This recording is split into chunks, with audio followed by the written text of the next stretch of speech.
गाँव हरियाणा की पावन धरा पर मौजूद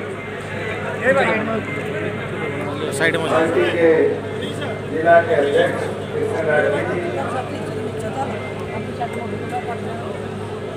बहुत ही आदरणीय चौधरी ईश्वर सिंह जी, मियाँ सिंह जी, हल्का अध्यक्ष भाई सुरेंद्र जी, भाई अमरनैन जी,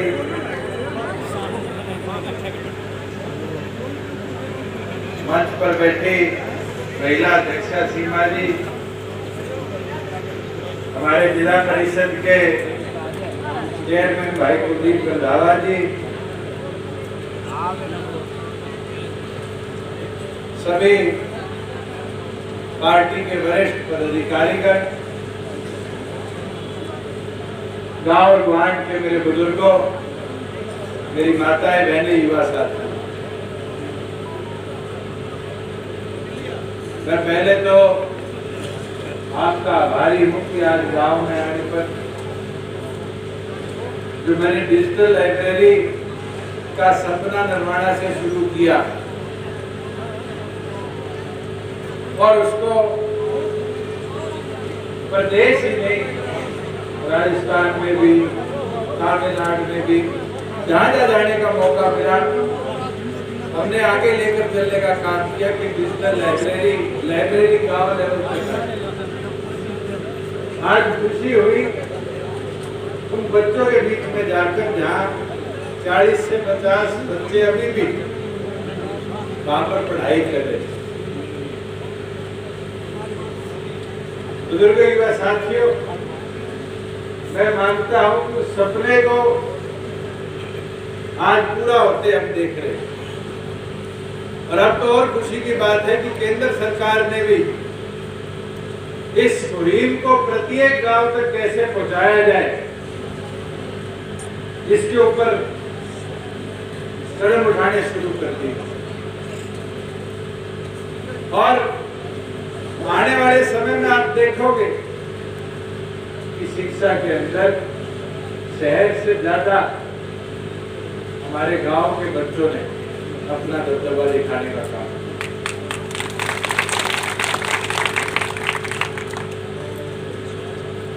साथियों, एक चीज मैं जरूर कह सकता हूं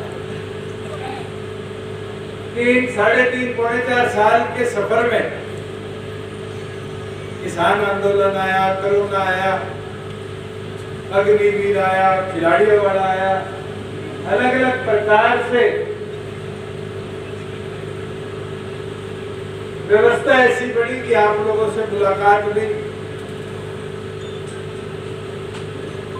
कम हुई, पर उसके बावजूद भी हमने प्रयास नहीं छोड़े कि हरियाणा की प्रगति उन्नति में कोई ब्रेक लगे। आज किसान की बात करें, आप खुद बताओ कि पहले मंडी के अंदर आपके तो यहाँ पर भी परचेज सेंटर है, उस परचेज सेंटर में भी एक 1.5 दिन किसान की ट्राली खड़ी रहा करती थी, तब जाके दाने बिका करते थे। और आज क्या स्थिति है कि आड़ती खुद किसान को फोन मिला लेता है कि ले अनाज दे जा, और अनाज बेचने के पहले 2-2, 2.5 महीने तक पैसे नहीं आया करते थे, और आज 2 दिन के अंदर किसान के खाते में पैसे ट्रांसफर करने का काम सरकार करती है। ये व्यवस्था क्यों हो पाई? ये इसलिए हो पाई कि राज्य में आपकी हिस्सेदारी। आज प्रत्येक सेंटर की मांग गांव ने नहीं रखी, ये मांग रखी है कि पक्का करा दिया जाए, शेड बना दिया जाए।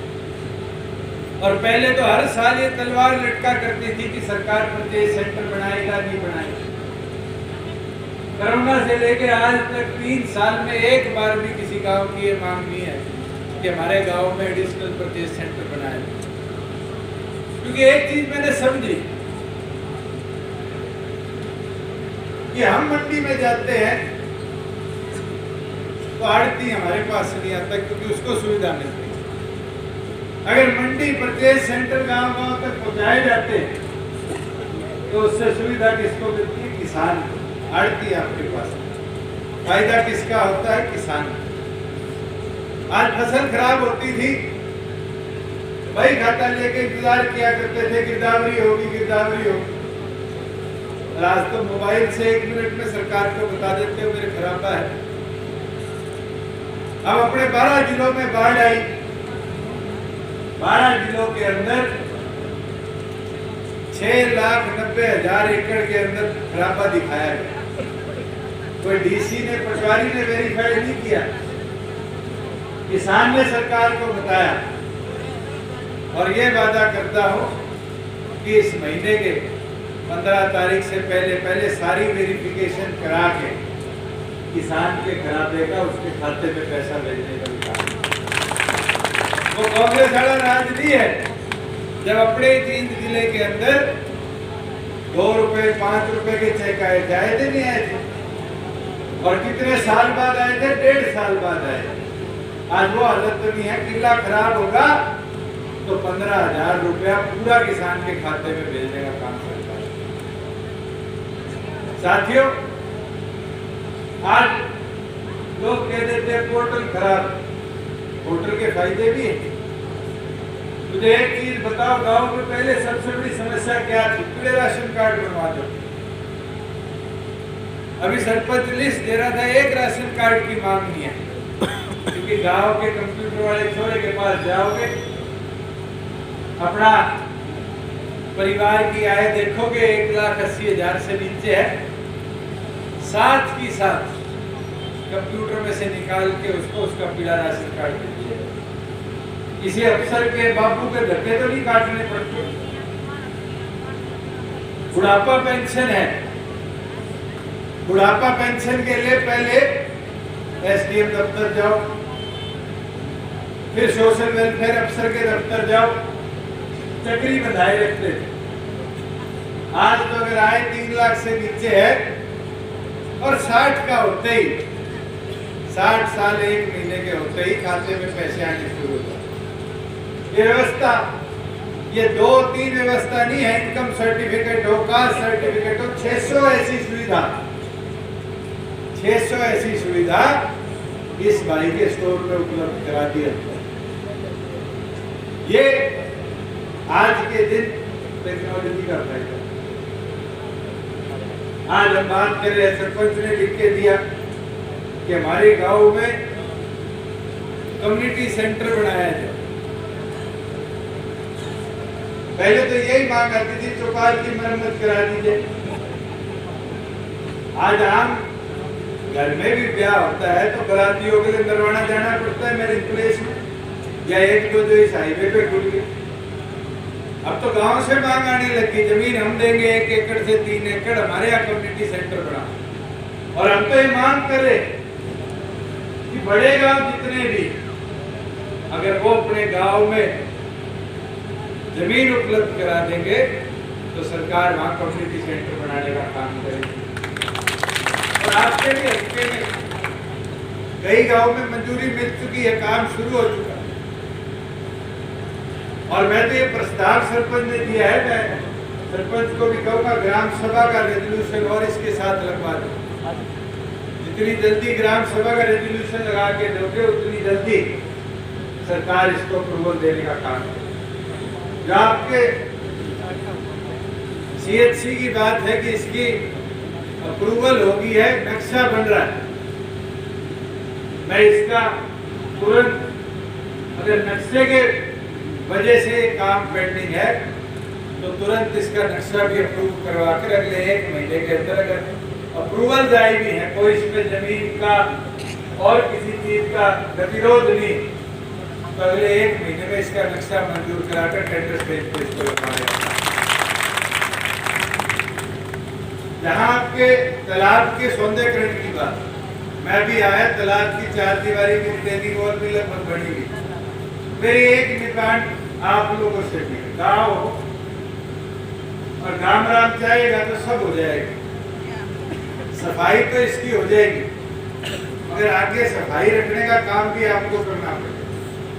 अब मैं ट्रैक्टर पे आया, आधे गांव का कचरा तालाब में फेंका हुआ है, नहीं फेंका हुआ सब, या तो गांव की कोई जगह बाहर करो और अपने तो गांव के स्वीपर हेड की ड्यूटी लगाओ कि रेडी लेके घर घर से कचरा लेके गांव में मॉडल बनाना है। लाइब्रेरी अच्छी बना दी, गांव की सड़क अच्छी बना दी, बिल्डिंग अच्छी बना दी। ये गांव की जिम्मेवारी भी सरकार के साथ साथ है कि इसके सौंदर्यीकरण का अगर स्वरूप रखना चाहते तो इसकी सफाई में भी गांव को योगदान देना है। और आपने दिया तो हमारा प्रयास है अमृत सरोवर योजना में अपने हरियाणा प्रदेश के आज के दिन 1800 तालाब साफ हो गए और अभी भी जिन जिन गांवों में तालाब के हालात बद से बदहाल है उनको हम दिन प्रतिदिन लेकर चल रहे हैं। 800 करोड़ रुपया सरकार ने रखा और उसके तहत मैं इसको भी जल्द से जल्द शुरू करवाने का काम करूंगा। जहां गांव के अंदर मंडी की 4 दीवारी की बात, मार्केटिंग बोर्ड के अंदर पिछले किसान आंदोलन वाले साल पैसा नहीं आया। अब मार्केटिंग बोर्ड के पास इस साल पर्याप्त पैसा है। मैं अगली जो बोर्ड की बैठक होगी उसके एजेंडा के अंदर 4 दीवारी से ज्यादा जरूरी है, 4 दीवारी में पैसा लग जाएगा और उसके बाद उसका लाभ कोई नहीं होगा। मेरा ये सुझाव है, अगर आप लोग सहमति हो कि 4 दीवारी से अच्छा है इस पे शेड बनवा लो कि फसल जब रखी हो तो शेड के अंदर किसान की फसल बर्बाद ना हो, खराब। और प्राथमिक मांग तो हम भी ये प्रयासरत रहते हैं कि यही रहे। 4 दीवारी तो वहां जरूरी होती है जहाँ मंडी में आंटी बैठा है, दुकान में चोरी ना हो जाए, सिक्योरिटी है। अपना तो ये प्रत्येक सेंटर और प्रत्येक सेंटर के अंदर अगर नीचे से पक्का हो जाए और ऊपर शेड लग जाए तो सारों का लाभ हो जाएगा और गांव का किसान का तो होगा, हमारे वर्ग राजनीतिक लोग का भी हो जाएगा। टेंट का खर्चा खत्म हो जाएगा। फिर नॉन फसल के सीजन के अंदर भाषण देने के लिए भी मंडी में पक्का शेड मिल जाएगा, है ना, दुगना लाभ। तो उसके अंदर इसको दोबारा मेरे को लिख के दे देना कि पहले शेड की प्राथमिकता के तौर पर इसका अप्रूवल दिया जाए। जहाँ फायर ब्रिगेड की व्यवस्था की बात है, नरवाना हमारे फायर स्टेशन और आज के दिन आबादी को देखते हुए नरवाना का फायर स्टेशन से लगभग ये एरिया कवर हो जाता है और ये मांग अच्छी है। अभी मेरे को ईश्वर सिंह जी भी सरपंच भी कह रहे थे कि हमारे जब खेती पक जाती उस दौरान स्पार्किंग से एक दूसरे के खेत से नुकसान रहता है। ये इस साल मैंने रिव्यू भी किया, लगभग हमारे 280 प्रत्येक सेंटर और हमारे पास 103 फायर स्टेशन। इस बार हम स्ट्रेटेजिकली ये प्लान करेंगे कि खरीद वाले सीजन में फायर स्टेशनों की बजाय फायर ब्रिगेड जो है वो प्रत्येक सेंटर पे खड़ी रहे कि आसपास में कहीं ऐसी आगजनी हो तो दूसरे किसान की फसल को उसका नुकसान ना। पिछले साल भी मुझे याद है 100-150 एकड़ अपने पड़ोस में जल गए थे। मेरे भी छात्र में पिछले साल 12-13 एकड़ में आग लगी थी। तो इस तरीके से किसान के नुकसान हो जाता है।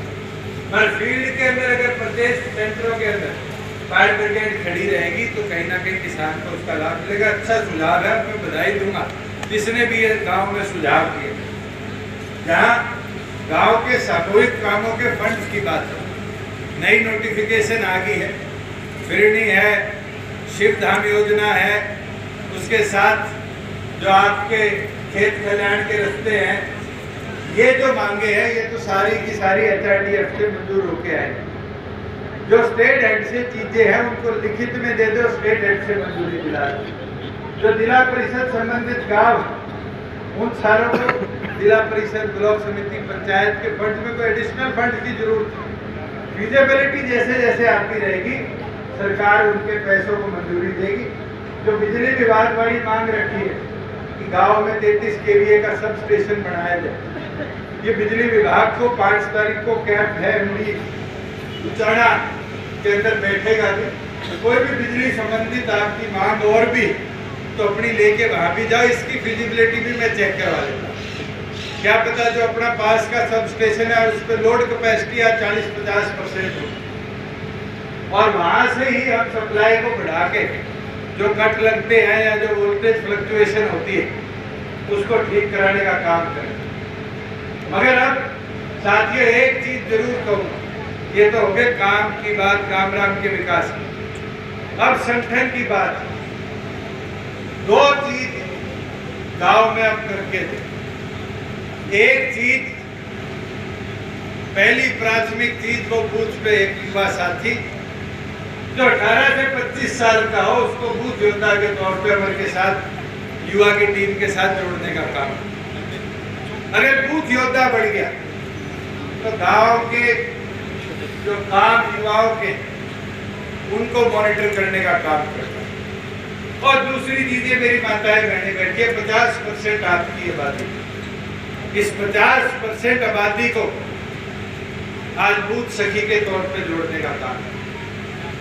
और बूथ सखी अगर गांव में बना दी बूथ वाइज एक, हम तो 50% यूथ चौक पे भाषण दे जाएंगे, ज्यादा से ज्यादा हम जाके किसी के डोर टू डोर करके घर पे जाके वोट मांगे। आपकी पहुंच चूल्हे चौके तक, अगर चूल्हे पे जाके वोट कोई मांग के आ सकता है तो मेरी माताएं बहनें मांग सकती। और श्रीमती नैना चौटाला जी ने चुनरी चौपाल के माध्यम से जो वादे आपसे करे आज उनको हमने पूरा किया है। राशन डिपो है, हर तीसरा डिपो अगर कोई चलाएगी तो हमारी माता बहन चलाने का काम। आज पंचायत में उठा के देखो, आधे से ज्यादा पंचायतों के अंदर महिलाएं बैठी, हर दूसरी कुर्सी पंचायत की अगर किसी के पास है तो हमारी माता बहन के पास है। और मेरी विनती, मेरा आग्रह आपसे कि उस 50% आबादी के अंदर भी संगठन की हिस्सेदारी बढ़ानी चाहिए। कोई साथी रुसा हुआ है, कोई साथी पीछे रह गया, कोई साथी दूसरी पार्टी में चला गया, उसको ज्वाइन कराने का भी काम। साथियों को, नयों को, पुराने को जोड़ोगे नहीं तो संगठन में और ताकत नहीं आएगी। 11 महीने की मेहनत पे आप लोगों ने 17% वोट और 10 विधायक विधानसभा में भेजने का काम, मात्र 11 महीने की मेहनत। और आज तो आपको 4.5 साल हो गए।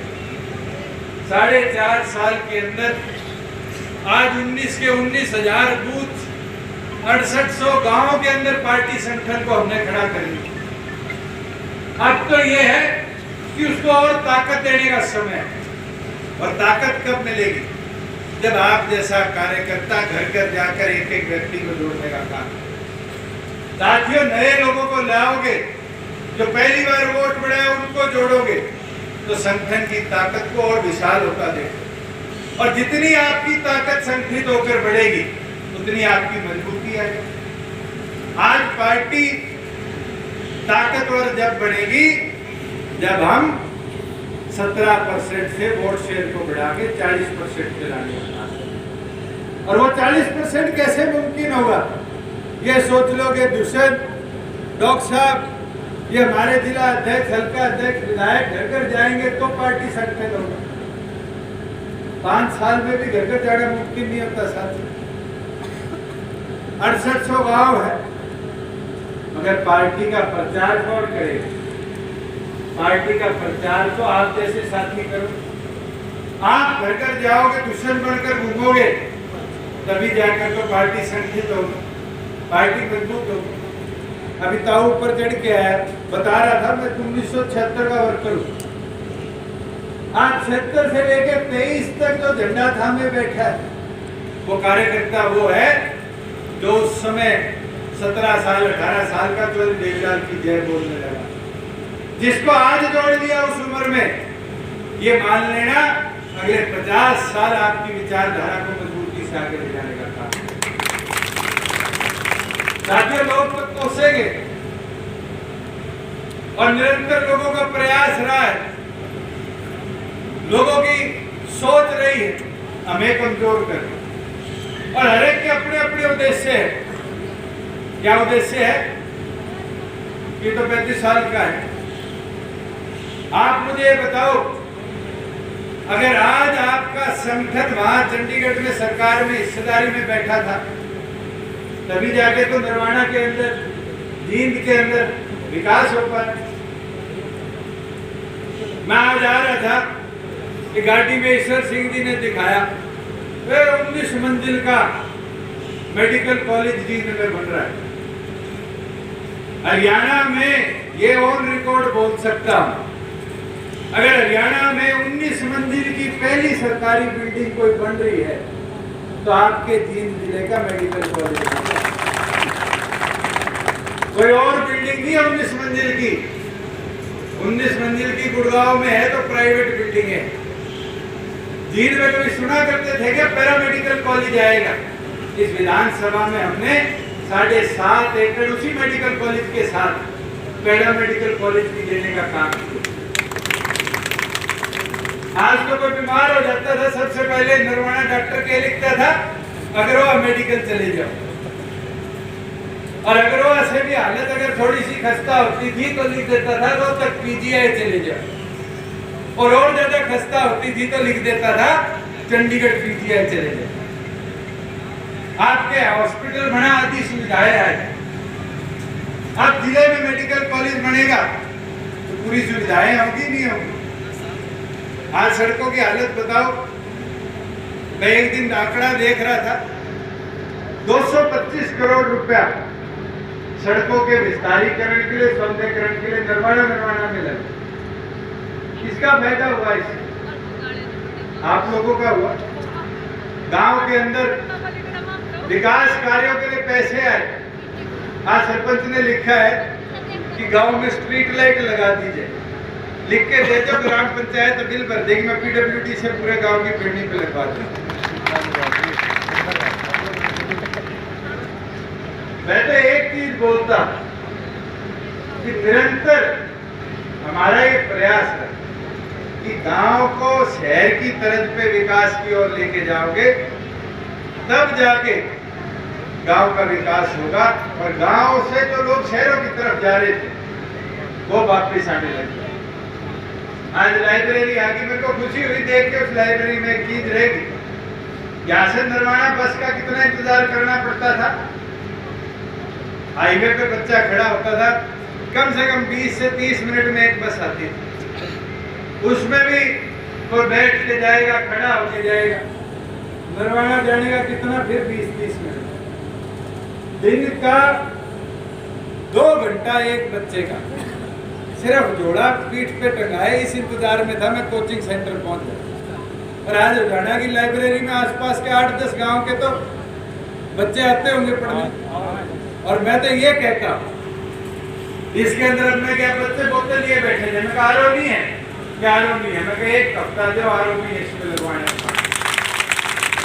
फिर कहते जी सोलर लगवा दो, बिजली नहीं आती, आपकी सोलर की व्यवस्था नहीं करो।